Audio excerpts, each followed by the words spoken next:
അരി വേവാൻ വെറും അരമണിക്കൂർ. ഇതാണ് എളുപ്പവഴി. മലയാളികൾക്ക് ഒഴിവാക്കാനാകാത്ത ഒന്നാണ് ചോറ്. മറ്റെന്ത് കഴിച്ചാലും ഒരു നേരമെങ്കിലും ചോറ് കിട്ടിയാൽ മതിയെന്നാണ് പലരുടെയും മനസ്സിലുള്ളത്.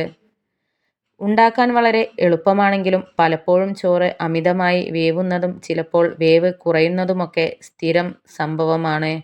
എന്നാൽ ചിലപ്പോൾ അരി വേവാൻ ധാരാളം സമയമെടുക്കും. ഇതിനൊരു പോംവഴിയുണ്ട്.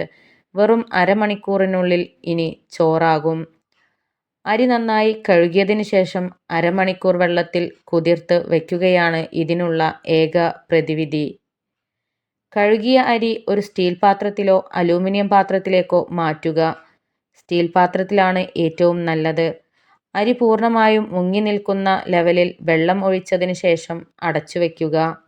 ഇനി അരമണിക്കൂറിനു ശേഷം സാധാരണ പോലെ ആവശ്യത്തിന് വെള്ളം ഒഴിച്ച് വേവിച്ചെടുക്കാം.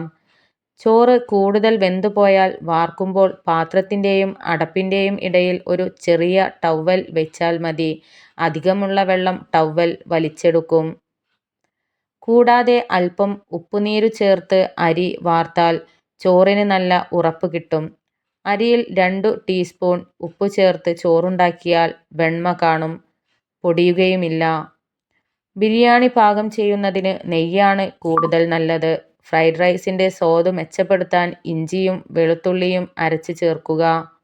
വീഡിയോ ഇഷ്ടപ്പെട്ടാൽ ലൈക്ക് ചെയ്യാനും ഷെയർ ചെയ്യാനും സബ്സ്ക്രൈബ് ചെയ്യാനും മറക്കല്ലേ.